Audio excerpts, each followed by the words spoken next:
So the Dark Pictures Anthology is a narrative-driven game series developed by Supermassive Games, the same developers as the hit Until Dawn, which if you saw my last video you would know that I really love. And the Dark Pictures Anthology falls into the same vein, being interactive horror movies that give you choices that affect the game's plot, and the fate of the game's characters being in your hands. The Anthology has 3 games so far, with more coming in the future, and aside from a few issues I have with the games, I think they're all pretty enjoyable so far, and I like them quite a lot. I find the games, as well as the whole universe of the Anthology that's been set up so far, to be very interesting. So I decided to make an iceberg chart of the Dark Pictures Anthology. I know that the whole iceberg trend isn't really in the limelight anymore, like it's not really as big as it once was, but still, I think this series is interesting enough to warrant it making an iceberg of it. And I know that people still make icebergs to this day, it's not like a fully dead trend or anything. So without further ado, let's start with Layer 1.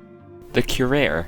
The Curator is the main driving force of the Dark Pictures Anthology. He serves as the storyteller in the games, and he's basically disconnected from the actual game's plot, only cutting to him at some points throughout the story for him to talk to the player and review their progress. The Curator is a very mysterious character that we still don't even know that much about, which makes him a very interesting character to theorize about. Co-op. One of the main selling points of the Dark Pictures Anthology is its co-op mode. It actually has 2 separate types of co-op, Movie Night and Shared Story. Movie Night is a controller-based couch co-op mode. It's the same single player campaign, but the different players select which characters in the game they want to be, and when a character is being played as, it switches the controls to the player who selected that character. It's pretty basic, but it's probably the best the devs could do for a couch co-op mode, way better than just having the players vote on choices. But on the other hand, Shared Story is much more interesting. In Shared Story, you basically play through the game's story simultaneously with another player online. So basically the players play a character in a scene at the exact same time as one another. This allows for different dialogue trees and outcomes that you can't normally get in single player. The Curator's Cut. The Curator's Cut is a mode that has you play through the game's story, but through the alternate character perspective seen in Shared Story mode, just this time in single player. This is a pretty cool mode, and it allows for some nice extra content. Anthony Clark.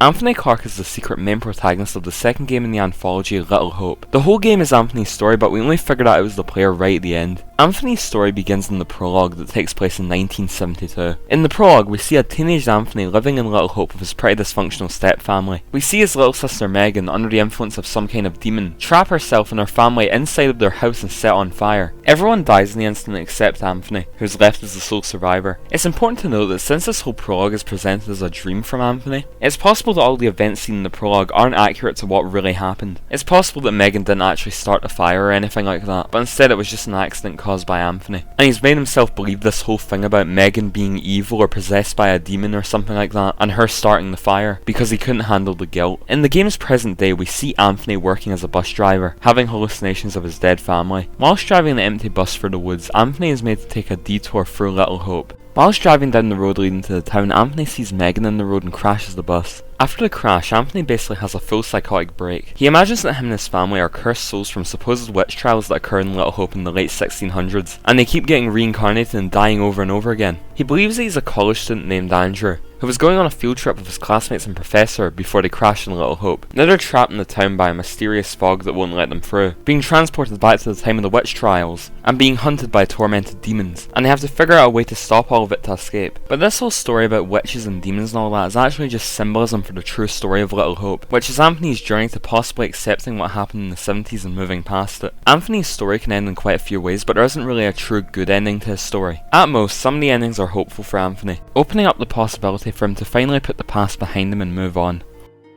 Vampires.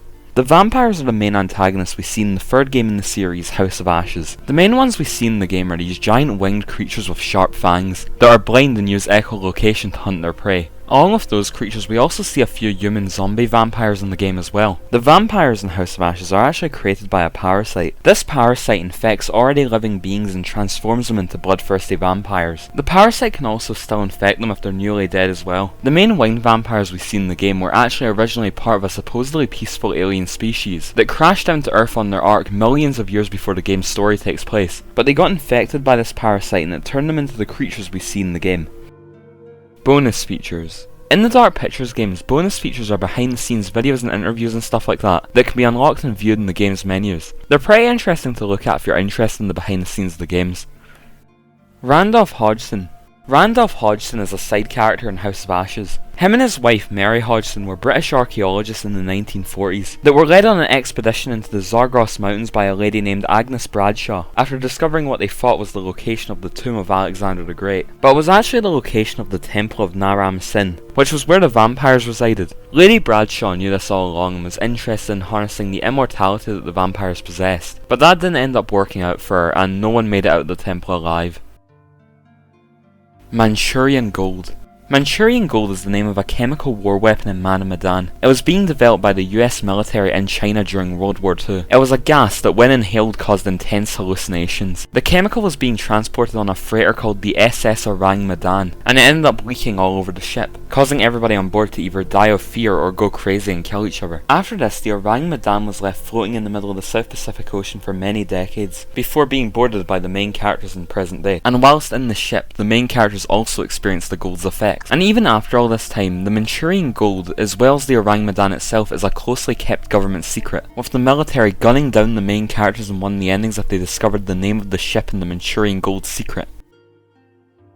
Future game premonitions. In the games, there's a special premonition amongst the others that shows a scene from the next game in the series. The premonitions so far have been, in Man of Medan we see a premonition of Tanya slipping off the balcony and hanging herself by her scarf. In Little Hope we have Rachel being cut off by Eric. And in House of Ashes we have this guy being incinerated. This is honestly a really cool way of teasing the next games, and also making people come up with theories about what the scenes could possibly be.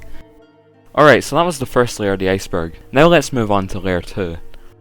Future game hints. Along with those premonitions you can find for the future games, you can also find clues and hints to the future games for actual items in-game. Like for example, in Man of Medan you can find a newspaper that talks about the archaeologists and how they went missing in Iraq. In Man of Medan also you can find a book in Fliss's boat called Shroud of Innocence, which looks to revolve around witch trials. Not only is this a tease towards Little Hope, but the same book can also be found in Little Hope too. There are other known hints to future games in the series, but I only mention those two. 2 different demons. In Little Hope, depending on how Anthony's sister Tanya dies in the prologue, Tabitha will be executed in a different way and will have a different looking demon. If Tanya slips off the balcony and hangs herself by her scarf, Tabitha will be hanged and her demon will be a levitating corpse with a noose around its neck and its hands tied behind its back, and a really long tongue for some reason. And if she dies inside the house, Tabitha will be burned at the stake, and her demon will be a charred corpse with the stake still stuck to its back. Gas mask. If Brad is separated from the group at the beginning of Man of Medan, he can find a gas mask inside of a locker. If he has it, he avoids hallucinating in the cargo hold later on. And if Fliss also avoids hallucinating in this scene, Fliss and Brad meet up again and then proceed for the ship together, instead of either attacking each other or running away from one another. This leads to a unique scene where either Fliss or Brad are trapped under a grate in a flooding room, and the other one has to try and save them or they drown. I think all of us can agree that this is at least top 5 most intense fears, to be trapped in a flooding room like this. A similar thing as being like trapped under an icy lake or something. Completely fucking terrifying. But yeah, this route is incredibly interesting and I don't think a lot of people got on their first playthrough. Either because they missed the gas mask in the locker or they have Brad with the group at the beginning part. Reused face actors. Throughout the anthology, you can notice a lot of face actors from previous games being reused for new characters. I believe the devs said in a Reddit AMA that this was intentional to mimic American Horror Story, where they bring back the same actors to play different characters.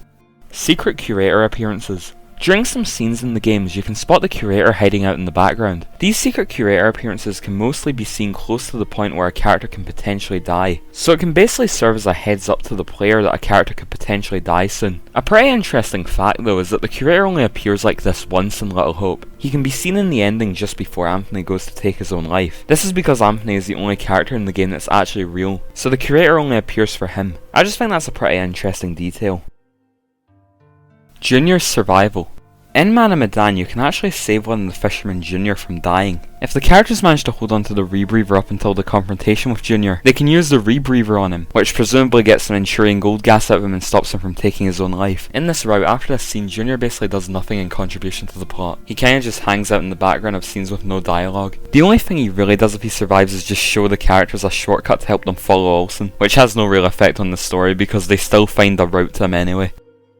Bugs and glitches. The games in the Dark Pictures anthology have quite a lot of weird bugs and glitches that mostly occur at completely random times. Most of the time the glitches aren't really that game breaking, they're just really strange.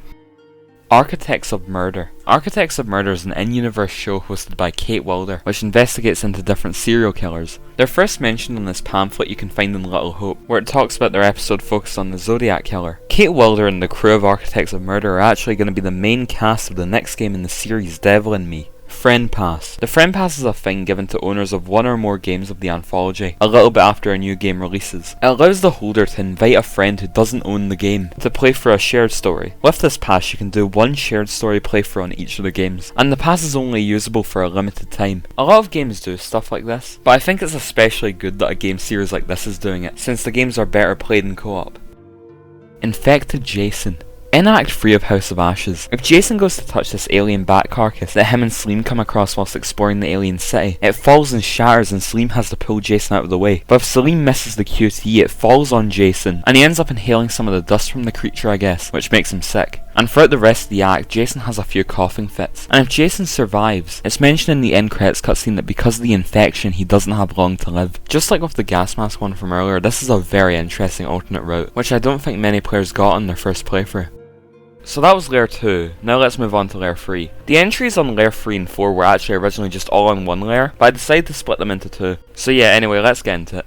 No bullets ending. In Little Hope, if Andrew uses up all 4 bullets in the gun before the ending, if he tries to take his own life he won't be able to due to the gun being empty, giving you a unique cutscene.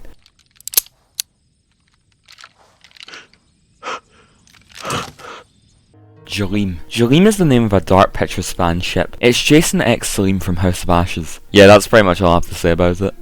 Wilhelm Scream. During the finale of House of Ashes in the Shepherd Hut, either Nick, Jason or Saleem can get grabbed by one of the vampires through the roof. If you fail the button mash QT to help them, they get pulled through the roof and flown up into the air, before being dropped back down to their death. And during this scene, whilst they're falling you can hear the iconic Wilhelm scream. Demos. The Dark Pictures games so far have had early access demos that were given to content creators and reviewers before the game's release. The demos usually place the player halfway through to a quarter way to the end of Act 1 of the game, with the demo cutting off after Act 1 ends. Live Action Curator. There was a live action trailer for House of Ashes that featured the Curator, played by his voice and mocap actor in the game's Pip Torrens. It's really cool seeing the Curator get brought to life like this, and the whole trailer is just really well done, I like it a lot. Debug Mode. Every Dark Pictures game so far has had some sort of debug mode. It's usually been accessible to people who have gotten early copies of the game like reviewers or content creators. It basically allows you to load any scene in the game, and with this UI you choose choices from earlier in the game that led up to the scene, which you can use to basically get any variation of a scene or playthrough that you want, without having to play through the whole game to get to it. The debug mode is honestly such a cool feature, and I really wish it was available as some sort of unlock in the normal game. Like for example, if you get all the collectibles in the game or something you unlock it. I just think that would be really cool. Future game trademarks. A few months ago, Supermassive Games trademarked the names for all the future Dark Pictures titles. The titles listed are Directive 8020, The Craven Man, Intercession, Winterfold, and O Death. The Winterfold title is actually hinted to in House of Ashes, being mentioned by Miller and Brooks in the credit scene. We don't really know too much about any of these titles yet, but we can infer some things based on these titles and make up our own theories. Just saying though, I'm pretty sure the O Death title isn't a video game, but instead possibly a card collectathon game based off the Anthology. Either way, I'm pretty sure it is going to be some type of other entertainment media other than a video game. Anyway, all these game titles sound really intriguing and I'm really excited to see what comes out of them. So that's it for Layer 3, now on to Layer 4. Cut Rubble Door Scene. In House of Ashes during the chapter Pazuzu, where Eric and Rachel are making their way for the temple, there was a scrap scene where Rachel would open a door and get buried in rubble and sand that was behind it, and Eric would have to help her out. But the scene was apparently cut because it didn't match up to the dev's standard of polish. Floating Flashlight. Near the end of Little Hope, just after the factory you can spot a flashlight floating in the woods. This is obviously just a misplaced asset, but it's still pretty strange to see. Ferryman. At the beginning of Little Hope, we can see that the bus company Anthony works for is called Ferryman, but after he crashes the bus, it changes to Ferryman. This is a reference to Charon, a figure in Greek mythology that is the ferryman that transports people to Hades. Old character outfits. In promotional material for some of the games, some of the characters are seen wearing different looking outfits to the final game. In the teaser trailer for Little Hope and some promo screenshots, Andrew and Angela are seen wearing different outfits. Andrew isn't wearing the hoodie that he wears in the final game, and Angela's outfit just looks completely different. Also in some Man and Medan promo material, you can see that Conrad and Julia had different looking outfits as well, with Julia also having a different hairstyle.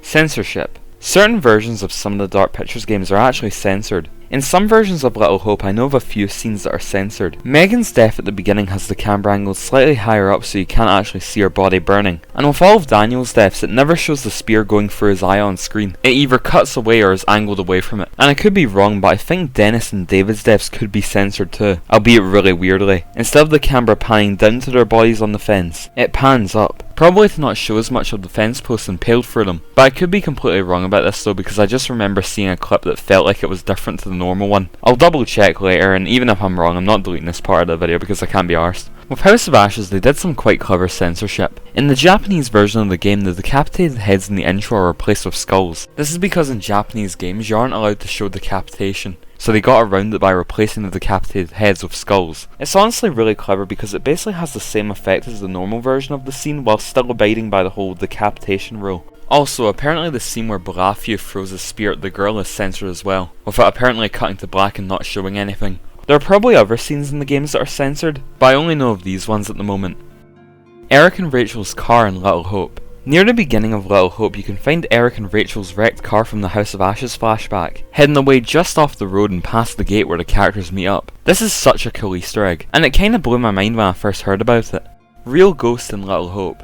In Little Hope, we know that all of the monsters and witch trials and stuff that we see in the game are only in Anthony's mind. However, there's a theory that the third version of Megan that we see throughout the game is actually Megan's real ghost. There are a few different pieces of evidence to potentially support this theory, but the biggest piece of evidence for me is the fact that in the ending where this version of Megan stops Anthony from taking his own life, right afterwards she changes into the real life version of Megan that we see in the prologue, and doesn't disappear even after Anthony snaps back to reality. This implies that this version of Megan isn't in Anthony's mind, but really is there as a spirit of Megan. This theory is extremely interesting, and I think it's possible to be true. Possible cut plot element in House of Ashes. Months ago, a user on the Dark Pictures Reddit named Kev765 made a post regarding a theory he had about a possible plot element in House of Ashes that was cut from the game. Basically, throughout the game you can find a lot of notes and clues that talk about how the vampire's saliva causes things like hallucinations. However, this never really comes into play during the story, with the possible exception of the vision that Rachel can have in the Star Chamber in Act 3. Also, there's a line from Jason in Act 3 where he talks about how the vampires tried to fuck with their heads, despite nothing like that really happening. And there's also this strange vial of liquid that you can see in the credits scene, which could possibly be the vampire saliva. Basically, Kev thinks that it's possible that there were originally some hallucination scenes in the game, caused by the vampire's saliva affecting the characters, but they were cut out, possibly because of the somewhat mixed reception to the whole monsters not being real thing from the first two games. So they just decided to cut it out as to not possibly annoy anyone, but hey, it's just a theory. So now we're moving on to layer 5, the final layer of the iceberg, so let's get into it. Switchback. The Dark Pictures Switchback was a title trademarked by Supermassive months before the other titles we talked about earlier got trademarked. We basically know nothing about this title yet, aside from the logo, but it's possible it could maybe be a VR spin-off of the anthology, maybe even a VR rail shooter like Until Dawn Rush of Blood, but I guess we'll have to wait and see. Man of Medan's skeleton in Rush of Blood. In the Until Dawn VR rail shooter spin-off, Until Dawn Rush of Blood, in the tutorial level, you can spot a skeleton with two skulls, which bears a resemblance to the two-headed skeleton that you can find in the casket in Man of Medan. This was possibly put here as an intentional tease towards Man of Medan and the Dark Pictures anthology, a few years before it released. Man of Medan cut ending.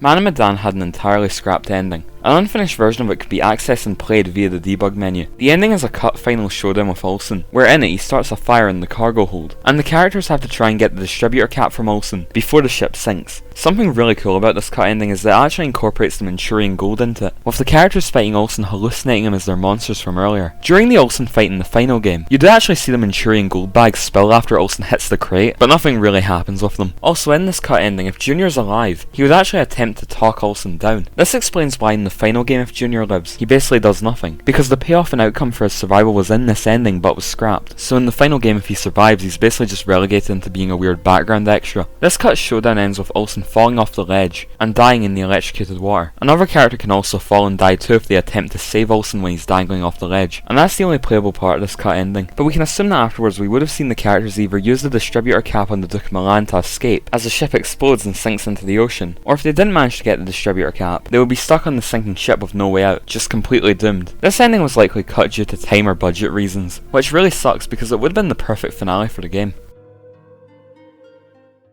The real Orang Medan. The Man of Medan game is based off a real-life legend of a ghost ship that was also called the Orang Medan. The legend goes that in the 1940s, two American ships were navigating the Strait of Malacca, a narrow stretch of water that's the main shipping channel between the Indian and Pacific Oceans. They picked up a distress signal from a Dutch merchant ship. It said, "SOS from Orang Medan. We float. All officers including the captain dead in chart room and on the bridge. Probably whole of crew dead." After some silence, one final message came through, saying simply, "I die." After this, they eventually located the ship out in the water and boarded it, and found everyone on board dead without any explanation. They decided to attempt to tow the boat back to land, but when they did, the boat exploded and sank into the ocean, never to be seen again. There's no actual concrete evidence that this story or the Orang Medan was actually real. Either way, it's a pretty fascinating and chilling story. And that was the Dark Pictures Iceberg. I hope you enjoyed it. I've never really said this before, but if you want, please like and subscribe. I would really appreciate it if you did, because this video took me quite a while to make. Anyway, yeah, hope you all have a good day. See ya.